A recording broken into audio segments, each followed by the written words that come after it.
Let me tell you this like I'd tell a friend over coffee. It's the story of one night in Seoul, and how two broken people who just wanted a quiet life got pulled back into a war they thought they'd already lost. Rain had just started to fall over Myeongdong, thin and silver under the neon lights. Tourists ducked under umbrellas, street vendors pulled plastic sheets over their carts, and the smell of grilled meat mixed with exhaust and perfume. Somewhere above all of it, Namsan Tower glowed like a distant lighthouse. Keanu stepped out of the airport taxi with nothing but a small black duffel and the kind of tired eyes that come from too many funerals and not enough sleep. He wasn't here to be a hero. He was here because of a promise he'd made to a dying man in a hospital bed in Los Angeles. "Look after my sister. She's in Seoul. They're coming for her." He blended into the crowd like another tourist, but nothing about the way he watched the street was casual.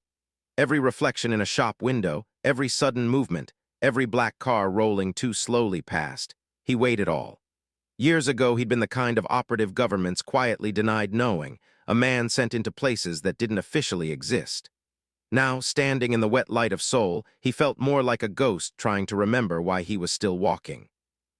Under the leather jacket and scarred knuckles was something softer he tried not to show. The guilt of one mission that had gone wrong, one partner he had failed to save. At least, that's what he believed. Across the river, Sandra moved through a narrow alley in Hongdae, hood up against the drizzle, a canvas messenger bag across her chest. Music from a basement club thumped under her feet, but her pace was slow and careful. She carried herself like a teacher on her way home, shoulders slightly rounded, eyes down. But when she glanced at the reflection in a parked car window, her gaze was sharp and precise. Years with Interpol had wired her brain for patterns, and something ugly had been spreading through those patterns for months. Trucks that crossed borders without records, shipping containers that came into Busan and vanished from every system, families who stopped answering phones in 3 different countries. All of it led here to one name whispered in case files and morgues, Yi Hyun. Sandra had promised herself she was done after the Barcelona operation. She had walked away from the life, disappeared, cut her hair, learned how to smile at normal things again. She taught self-defense classes to teenage girls, baked too much bread, tried to pretend her nightmares were just bad movies her brain replayed. But then one of those girls, quiet, brilliant Minjai, stopped coming to class. The police wrote it off as a runaway. Sandra saw the same pattern she'd seen too many times before. The same type of girl that disappeared wherever Yi Hyun's reach spread. She came to Seoul not as an agent, but as a woman who could not stand watching another family hang missing posters on damp street corners. Both of them thought they were working alone. The first real sign of the Mafia's grip on the city came in something small. Keanu had stopped under a red awning to avoid the sudden heavy rain. A teenage food delivery rider on a scooter skidded to a stop nearby, almost hitting a black sedan that had cut him off. 3 men stepped out of the car, suits immaculate, eyes dead. One of them grabbed the boy by the collar and slammed him against the hood, yelling about respect and payment in a mix of Korean and English. The boy's hands shook as he tried to explain, voice cracking, helmet still on his head like a childish shield. Keanu watched for a heartbeat, hoping someone else would step in. An older man at a noodle stall looked away. 2 businessmen hurried past, pretending they didn't see anything. This was how fear looked, a whole street pretending not to hear a kid begging. Keanu felt that old ache move through his chest, the one that whispered he'd already done his part, that he'd earned the right to walk away. But the boy's voice broke on the word please, and something inside him answered that cry like a reflex. He set his duffel down, stepped out into the rain, and spoke softly. "Hey, let him go, he's a kid. You've made your point." The man closest to him turned, sizing him up, smiling in that slow, cruel way that men with power often did. "You have no business here, foreigner," he said. "Walk away." He shoved the boy harder against the hood as if to prove the point. The kid winced, biting back a sob. Keanu didn't raise his voice. He just took one more step forward, shoulders relaxed, hands open. "Then make it my business," he said. "But you're done hurting him." All of this Sandra watched from the shadow of a doorway across the street. She had been following that same black sedan for 2 days, the license plate etched into her mind, the driver's face filed away with a small note. Left-handed, short temper, ring on right hand. Her job tonight was simple: watch, record, follow, no engagement. She de-promised herself she wouldn't blow her cover, not yet. But when she saw the boy slammed into the metal, her stomach twisted. She knew that look, someone learning for the first time that the world could be that cruel. Her fingers closed around the small camera in her pocket, but she didn't lift it. Instead, she found herself whispering, "Please don't make me choose tonight," to no one in particular. Then she saw the tall man step out of the awning. She noticed how he moved, no swagger, no threats, just that quiet, almost tired confidence. For a second, she thought he might be local security or some private contractor. Then he spoke, and the English slipped out with a familiar cadence that hit her like a ghost walking through her chest. That voice. Rain drummed on metal and plastic. The street felt suddenly very small. One of the suited men reached under his jacket, fingers brushing the handle of a gun. Sandra saw it before anyone else did. Her training roared back to life. She slid her own hand inside her bag, fingers closing around the cold grip of a compact pistol she had sworn she wouldn't need tonight. Every muscle in her body screamed at her to stay hidden, to stay smart, to stay alive long enough to take down the bigger monster behind all of this. But the boy's terrified breathing carried across the street, shallow and panicked. And she saw herself at 15, cornered behind a school gym, wishing someone would step between her and the hands that wanted to hurt. Keanu's eyes flicked to the man's hand moving under the jacket. His shoulders tensed, but his voice stayed calm.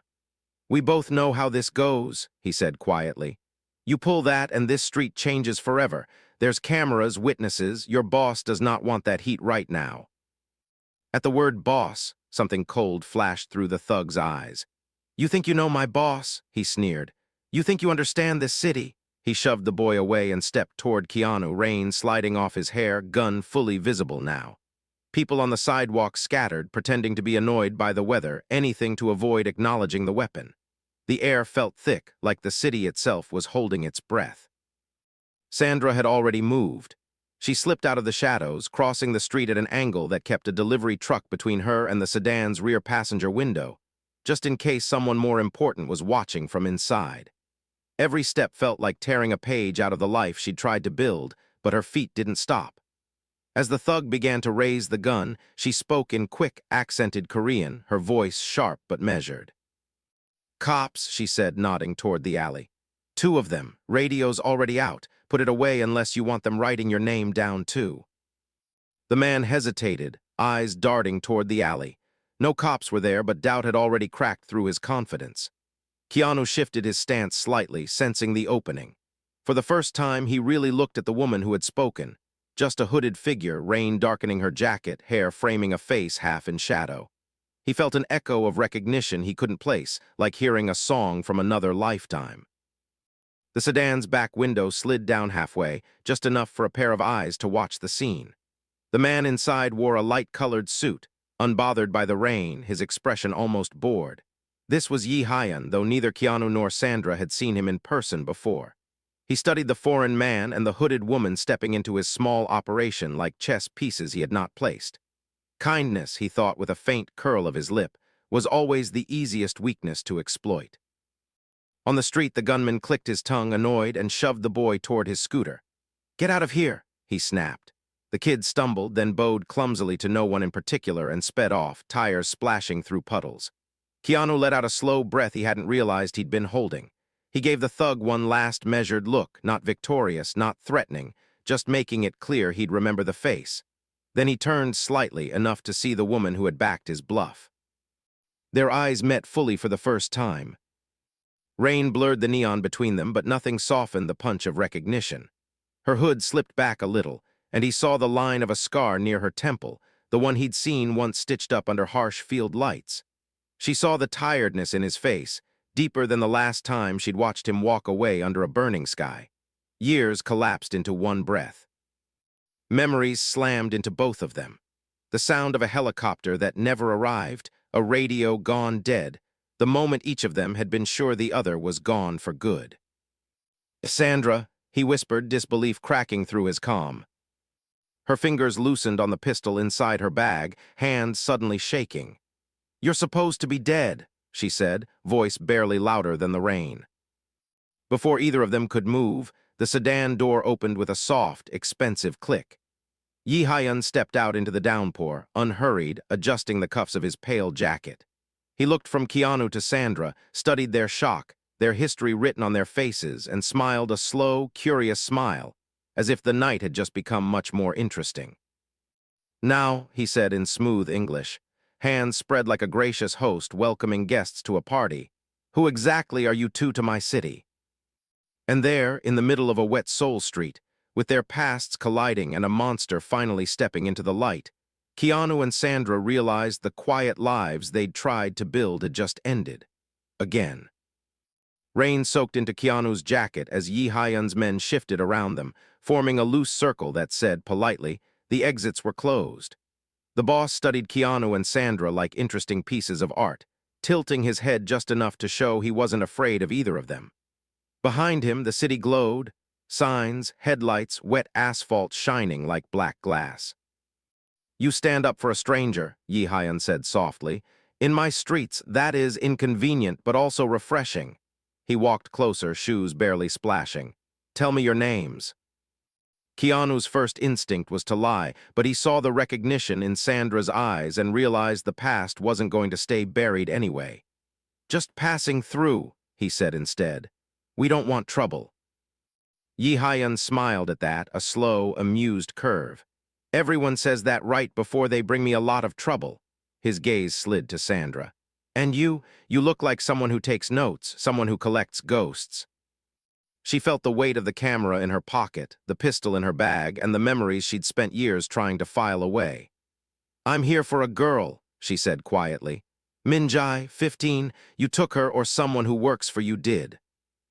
A faint flicker crossed his eyes, then it was gone. "You think I touch such small things with my own hands? You want the girl, ask the police. I am only a businessman." He stepped back toward the sedan. "But here is my kindness for the night. Walk away. I will forget I saw your faces. Stay." He gave a small, almost apologetic shrug, "and the city will remember you the way it remembers all its martyrs, in candles and news headlines." The car door closed, and just like that the circle broke. His men drifted away, leaving the street as if nothing had happened. Only the rain and the fading tail lights proved any of it was real. Keanu and Sandra stood facing each other, breathing hard in the quiet that followed. They ended up in a tiny second-floor cafe that smelled like burnt espresso and wet umbrellas. The owner barely looked at them, more interested in his phone than the two foreigners dripping onto his chairs. For a long moment, neither of them spoke. Keanu watched the condensation slide down his glass of water.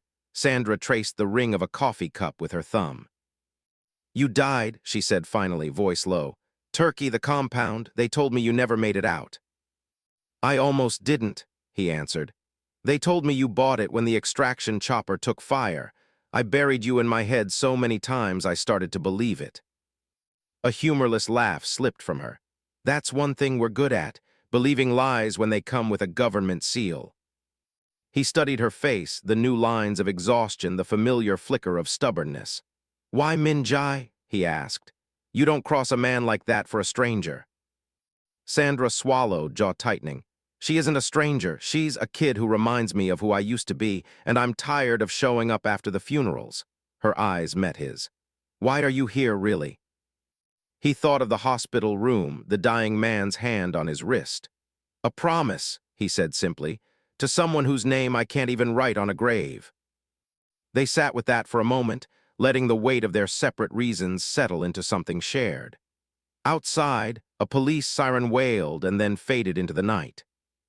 Sandra slid a small folder from her bag and pushed it across the table.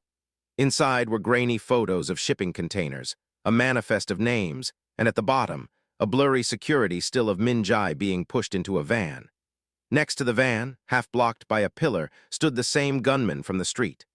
On the passenger door, reflected in a puddle, was the faint outline of a logo Keanu recognized from the airport, a logistics company he'd once seen listed in black-budget paperwork. "This isn't just a mafia boss," he muttered. "He's plugged into people I used to work for." Sandra nodded. "He's not scared of the cops because the cops answer to the same men who signed your missions." Keanu's throat tightened. The room felt smaller. "So walking away means letting the same machine keep grinding people up." "You still want that quiet life?" she asked softly. He thought of the kid on the scooter, of Minjai's terrified eyes in the photo, of the way Yi Hyun had said the word, martyrs, like it was a joke. Fear pushed against his ribs, but something stronger rose with it, a stubborn, tired kind of courage. If we do this, he said, we do it for them, not for flags, not for revenge, just to give a few people a chance to breathe. Sandra's hand shook slightly as she closed the folder. Then we start with the boy from tonight, she said, because he knows where the next van is going. Lightning flickered outside the cafe window, throwing their reflections together in the glass, two ghosts deciding, once again, to step back into the fire. And neither of them saw the small camera hidden in the corner, quietly recording their faces for someone who was already planning their next move. Morning in Seoul arrived gray and humid, the city yawning itself awake with the clatter of shutters and the hiss of bus doors. Keanu and Sandra found the scooter kid in a cramped neighborhood on the city's edge, where laundry lines sagged between buildings and kids played soccer with a taped-up ball. He froze when he saw them, helmet halfway onto his head, ready to bolt. Keanu crouched instead of closing the distance, trying not to look like every dangerous adult the boy had ever met. "We're not here to hurt you," he said, Korean hesitant but sincere. "You were brave last night. We just want to make sure you stay alive long enough to regret hanging around men like that." The boy's eyes flicked to Sandra, then back. "If they see me with you, they kill my mother," he whispered. Sandra softened her voice. "What's your name?" "Dong-won." She glanced at the cracked door behind him where a woman's shadow moved, thin and tired. "Dong-won, I know you don't trust us and you shouldn't, not yet, so don't trust our words. Trust what you saw last night. Your boss was ready to break your ribs over nothing. He won't stop there." The boy chewed his lip, fear and defiance wrestling on his face. At last he jerked his chin down the street. "Containers leave from River Warehouse. Tonight, midnight, girls and people that owe money, that's all I know." He hesitated, then added, "There is a man with a dragon tattoo on his neck. He chooses who lives." Sandra caught the tremor in his voice at that last line. She'd seen that kind of selective cruelty before. "Stay away from the warehouse," she said. "If anyone asks, you never talk to us." Keanu slipped an envelope into his hand, enough cash to disappear for a while, no questions. "Take your mother somewhere, the rent is late, but the neighbors are nosy," he told him. "Nosy people save lives." As they walked away, Sandra shot him a sideways look. "You just made that kid a target if they search him." "He'll ditch the envelope the second we turn the corner," Keanu said, "but he'll remember that someone thought his life was worth paying for." He paused. "I didn't get that when I was his age." The warehouse sat on the Han River like a concrete bruise, low and wide, guarded more by cameras than guns. Sandra's old instincts woke fully as she mapped the patterns. Trucks in, trucks out, blind spots, smoke breaks. Keanu slipped into the rhythm beside her, years of fieldwork clicking back into place as if they'd never stopped. They moved at dusk, hugging the shadows by the stacked containers. The metal walls sweated rust and salt, carrying the memory of every crossing they'd made. Inside one container, Sandra heard a muffled sob. She closed her eyes briefly, then forced herself to keep moving. Rushing in too early could doom everyone. Near the main office, voices drifted through a half-open window. One was a sharp, familiar female tone, speaking in official, clipped Korean. The other was the low, respectful murmur criminals reserved for people who could make problems vanish with a phone call. Sandra dared a look. Inside, a high-ranking police inspector leaned over a table covered in files. Across from her sat one of Yi Hyun's lieutenants, the dragon tattoo crawling up his neck. Between them lay a laptop screen showing security stills from the cafe. Keanu and Sandra's faces frozen in grainy detail. "They were Interpol," the inspector said coldly. "Ghost cases, both declared dead years ago. Yi Hyun is very interested in why his dead problems are walking around Seoul." She tapped the screen where Sandra's face stared back. "Especially this one." The lieutenant smirked. "The boss likes symmetry. Maybe he wants her to watch what happens when people try to save lost little girls in his city." Sandra's stomach knotted. She'd expected corruption, but seeing her own face on a criminal's laptop, passed around by a uniform, hit like a slap. Keanu touched her arm lightly, grounding her. "They're tracking us," he whispered. "We're not ghosts to them, we're bait." She swallowed the rising panic. "We still have a chance," she said. "They don't know we're here, not yet. We use this. We make their arrogance our route in." They slipped farther along the containers until they reached one marked in faded blue paint with a number Sandra recognized from her files. This was where the unregistered cargo always vanished from the system. A heavy padlock hung on the latch. Keanu had it open in seconds. The door groaned, and the stale air that rushed out tasted of fear and metal. Inside, in the half-dark, eyes turned toward the thin slice of light. Women, boys, a man clutching his wounded arm, all of them too quiet, as if sound had become dangerous. A girl stepped forward, shielding a younger child with her body. Her chin lifted with more courage than her years should have allowed. "If you're cops," she said hoarsely, "you're late. If you're his men, get it over with." Sandra's heart stopped. "Min-jae," she whispered. The girl's eyes widened. Somewhere outside, an engine roared to life, and the entire warehouse seemed to wake. Keanu looked toward the sound, then back at the frightened faces packed into the container. They had found the girl they came for, but freeing her now meant declaring war before they were ready. And in the distance, faint but growing closer, came the rhythmic thump of boots heading straight toward them. Alarms exploded through the warehouse like a swarm of angry bees. Red lights pulsed along the ceiling, turning faces into flashes of fear. Keanu yanked the container door wider while Sandra shoved her own terror down and spoke fast, forcing calm into her voice. "Everyone stay low, stay quiet. We're getting you out, but you move when we say, understood." Min-jae locked eyes with her, searching for any hint of a lie. Whatever she saw there made her nod once. "He'll kill you for this," she whispered. "He always does." "He hasn't met us on a good day," Keanu muttered, though his hands shook as he counted the people. "Too many, not enough time." Footsteps pounded closer. The dragon-tattooed lieutenant's voice rang out in the corridor, sharp and furious. "Check every container. The boss wants them alive long enough to talk." Sandra grabbed Min-jae's arm gently. "Is there another way out? Maintenance tunnels, service doors, anything." Min-jae pointed toward the far end. "Behind the office, there's a door to the river. They bring people in there sometimes. Fewer cameras." "Good," Keanu said. "You and I lead them." He glanced at Sandra. "You take point on the door, get them to the river into the dark. I'll slow anyone who follows." Her chest clenched. The last time they'd split up in a place like this, only one of them had made it out. "We stick together," she said, a little too fast. "We can't," he answered, and in his eyes she saw the same guilt that had chased her for years. "You're better with them, you know how to move a crowd. I'm better at being a problem." "That's not courage, that's a death wish," she snapped under her breath. "Maybe," he said softly, "but I'm tired of my fear deciding who dies." He pulled a small tracker from his pocket and pressed it into her palm. "If I'm still breathing in an hour, ping this. We meet at the bridge." Their fingers brushed for a moment longer than necessary. Then he turned, stepped into the corridor, and became someone else, the quiet, deadly shape she remembered from a dozen missions.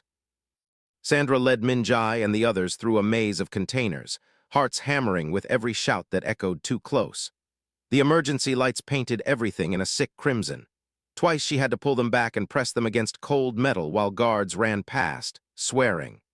Once, a little boy whimpered, and Min-jae wrapped her hand over his mouth, whispering to him about a future where he'd never have to be this afraid again.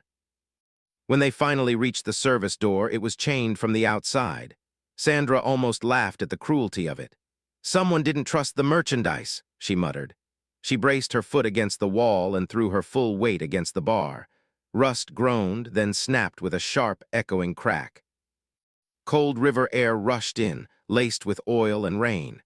They spilled out onto the narrow walkway above the Han. The city spread out beyond like another planet. Sandra turned them toward the darkness under the bridge.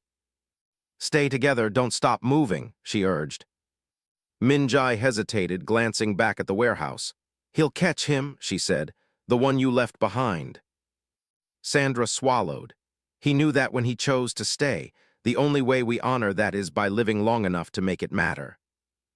Inside, Keanu's world had become steel and shadows.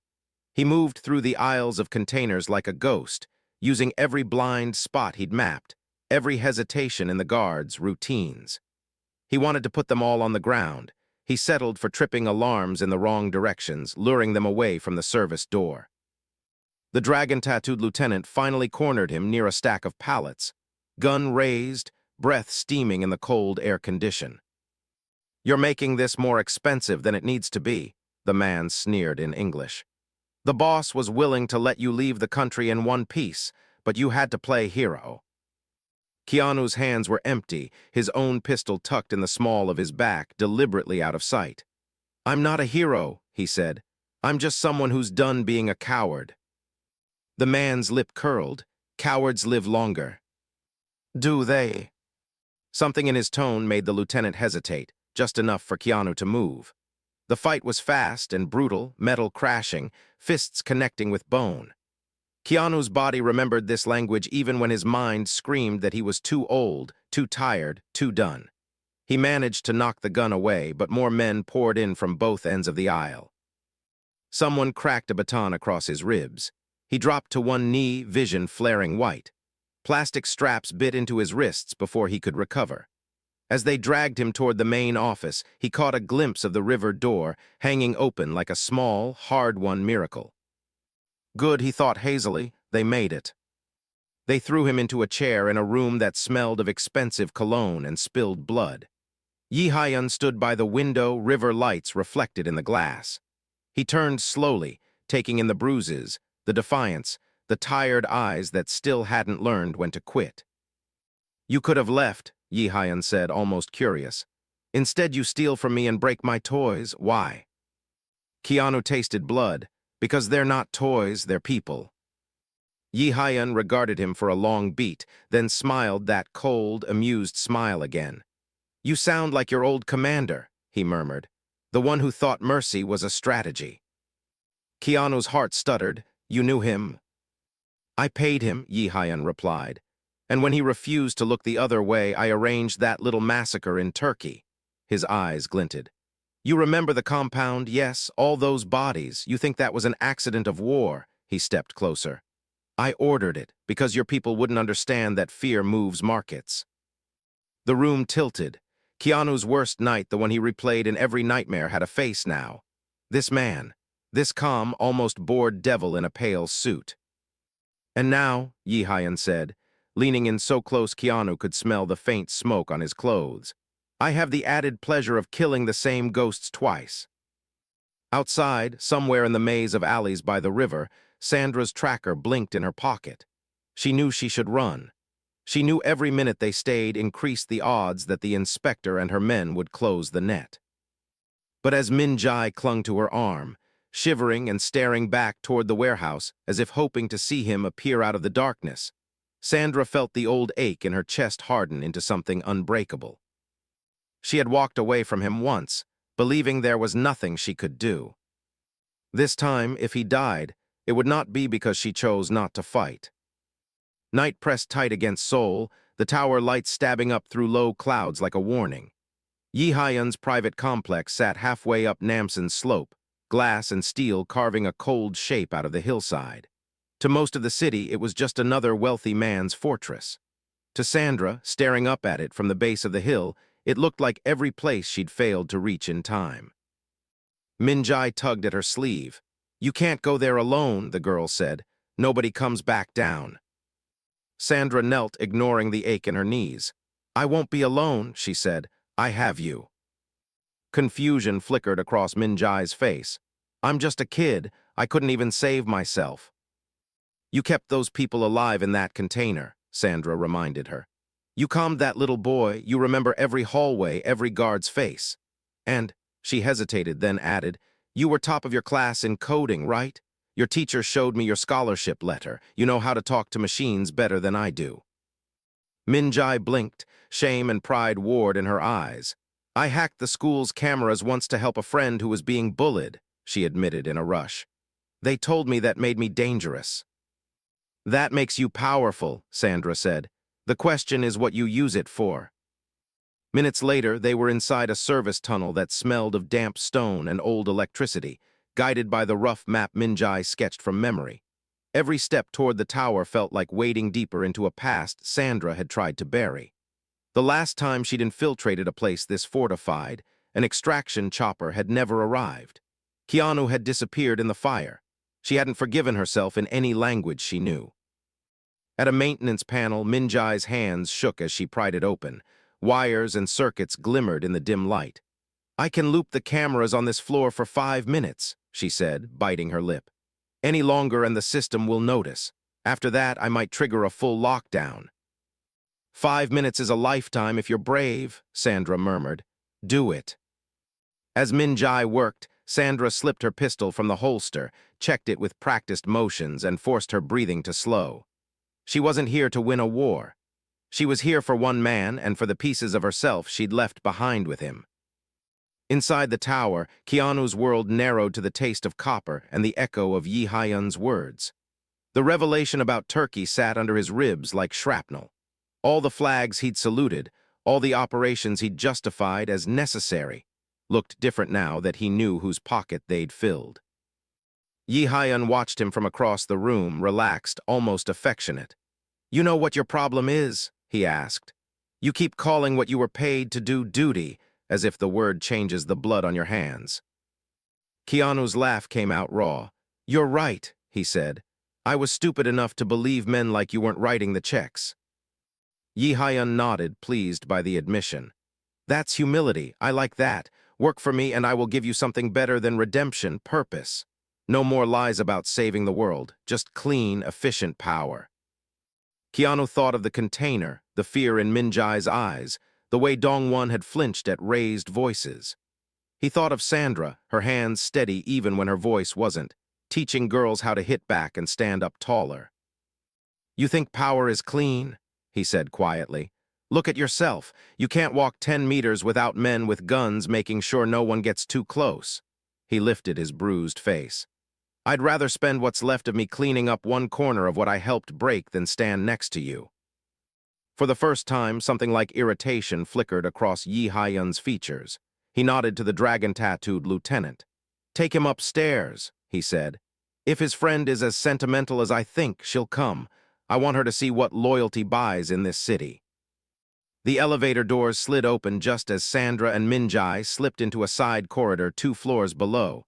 Security cameras flickering for a heartbeat as the girl's code loop engaged. They moved quickly, pressed tight to the walls, every sense straining. 2 guards rounded the corner faster than expected. For a second, everyone froze. Sandra stepped in front of Minjai and fired once, a clean shot into the first man's shoulder, dropping him with a shout. The second lunged toward his radio.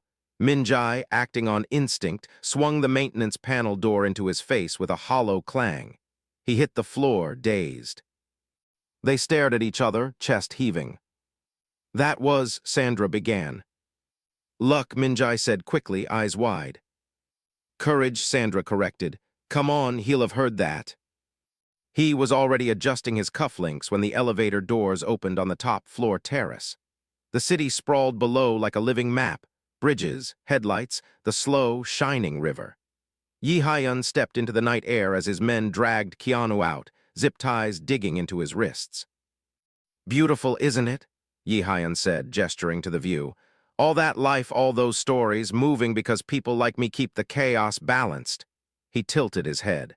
"And people like you clean up the parts that leak into the news." A soft chime sounded from inside. Security screens in the nearby office flickered, camera feeds jumping. For the briefest moment, one monitor showed a small figure with a ponytail and a determined jaw prying open a stairwell door. Yi Hyun's smile sharpened. "Ah," he murmured, "there she is." He signaled his men toward the stairwell, then turned back to Keanu. "I do enjoy symmetry," he said. "You died once in a fire believing your friends had abandoned you. Tonight, you'll die watching one burn trying to save you." Wind whipped across the terrace, carrying the distant sound of sirens. Somewhere below, a door banged open, and a familiar voice yelled something Keanu couldn't quite make out, but he knew its tone. Sandra was in the building. He closed his eyes for a heartbeat, feeling fear and a fragile, aching hope crash together in his chest. If she made it up here, one of them would not walk back down. The stairwell felt endless, every flight a test of lungs and will. Sandra's legs screamed, her ribs throbbed from a glancing hit downstairs, but she kept climbing. Minjai panted behind her, clutching the small tablet she'd ripped from a console, fingers still flying across its cracked screen. "They're trying to lock the elevators," the girl gasped. "I can stall that, but the cameras are waking up again." "We just need the top floor," Sandra answered. "After that, no cameras matter." They burst through a final door and out onto the terrace. Cold air slammed into them. For a second, Sandra saw nothing but the city, an ocean of lights under a low, bruised sky. Then her gaze found Keanu on his knees near the edge, hands bound, blood on his face, and Yi Hyun standing behind him, a pistol in his hand as casual as a glass of wine.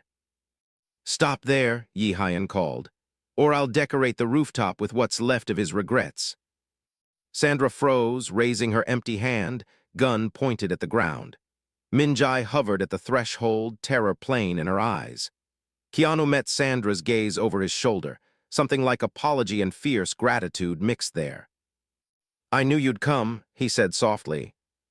"You're a terrible influence," she replied, voice tight.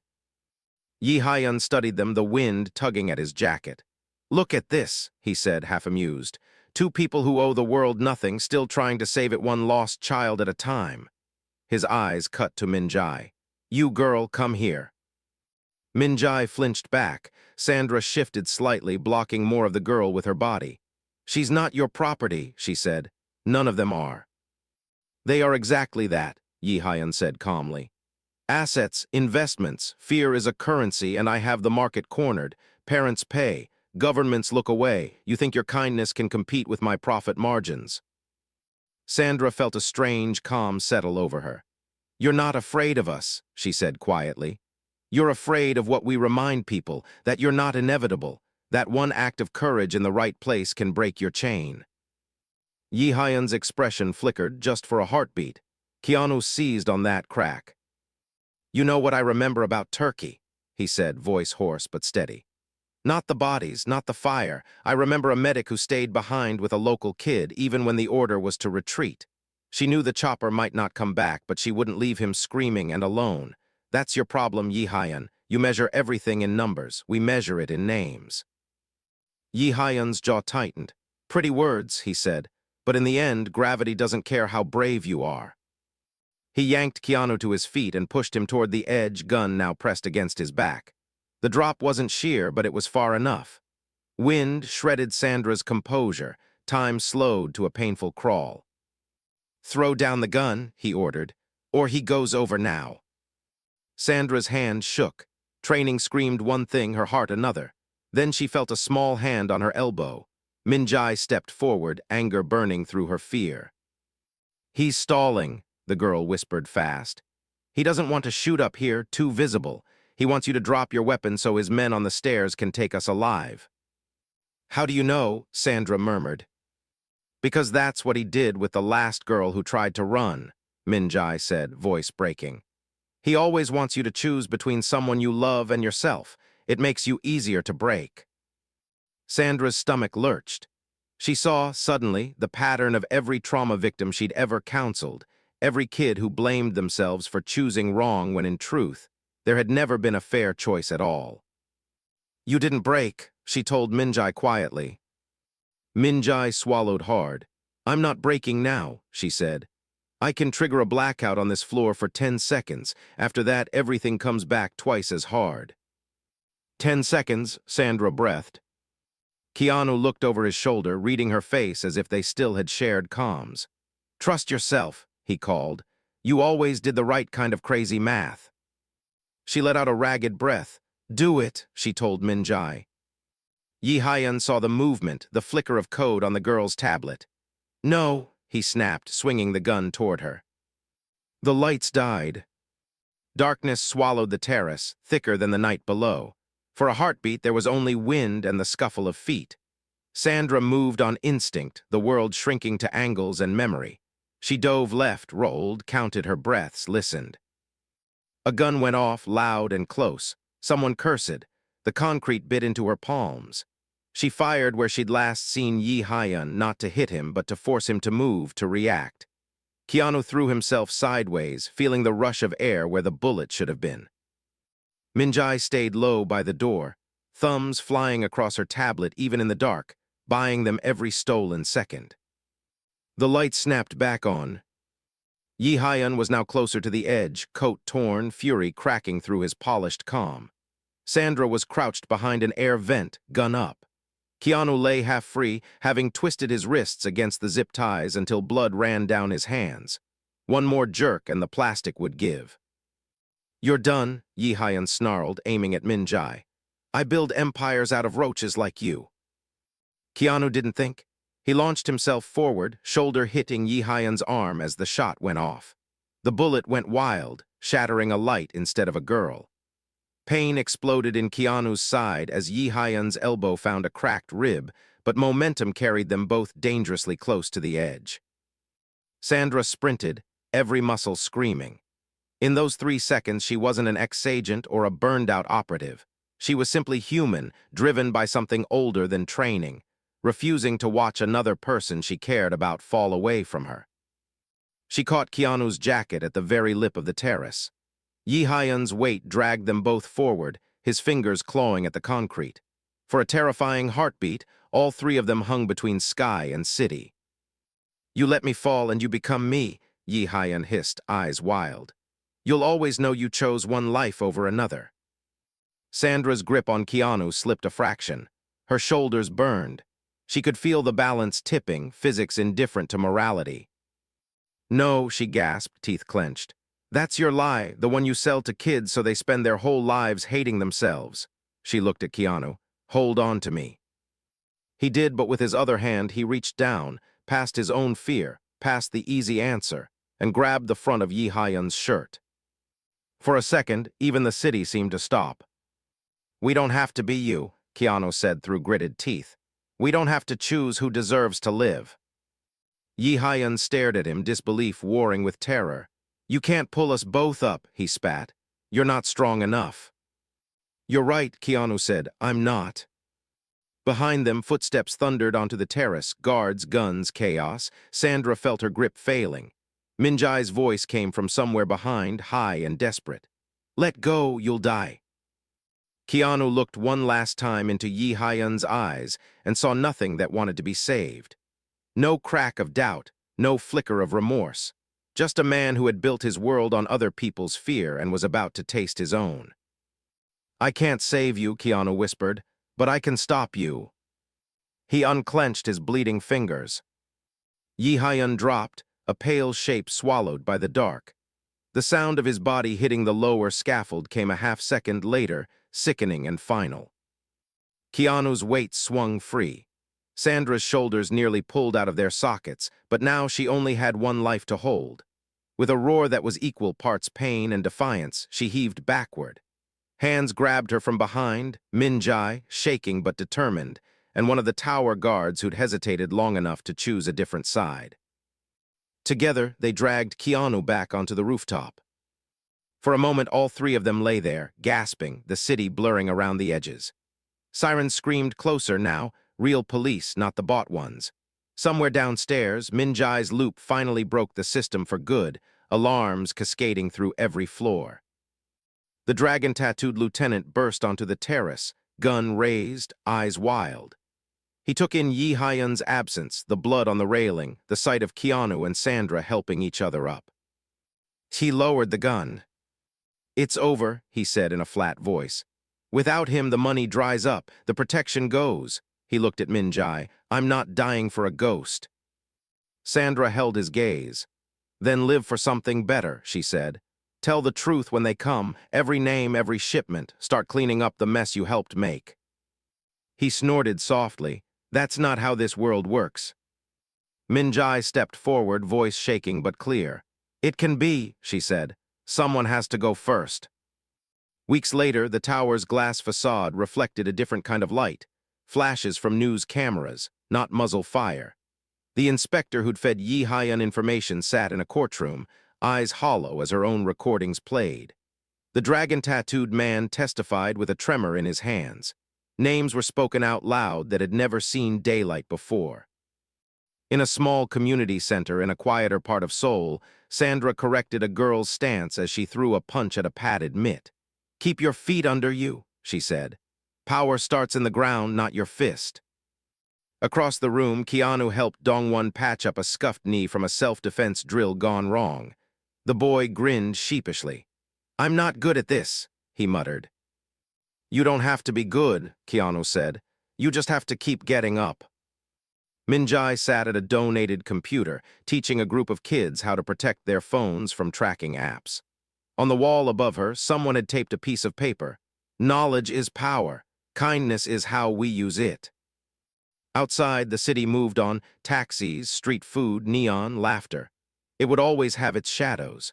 It would always have men who thought fear was a currency that never ran out. But in one small corner, a different kind of economy was growing. One built on people quietly catching each other before they fell. As the sun slipped behind Namsan, painting the sky in gold and violet, Sandra leaned against the doorway and watched Keanu show Dongwon how to breathe through a punch. There were new scars on both of them, inside and out, but their eyes were clearer than she remembered. "We could leave," she said softly when he joined her by the door. "Start over somewhere no one knows our names. No more mafias, no more missions." He looked at the kids inside, at Minjai's focused face, at Dongwon's lopsided grin. "Or we could stay," he answered. "Do something that doesn't vanish when a government changes its mind." She smiled, small but real. "You realize this isn't a quiet life." "It's the only one that's ever made sense," he said. A phone buzzed in her pocket, a message from an unknown number, just an address and 2 words, "They need you." She showed it to him. He nodded once. "Coffee first," he said, "then we go see." Side by side, they stepped out into the Seoul night. 2 people who had finally stopped running from their ghosts, walking toward whatever waited in the next dark street, carrying with them the stubborn belief that kindness, given at the right moment, could still change the ending of someone's story.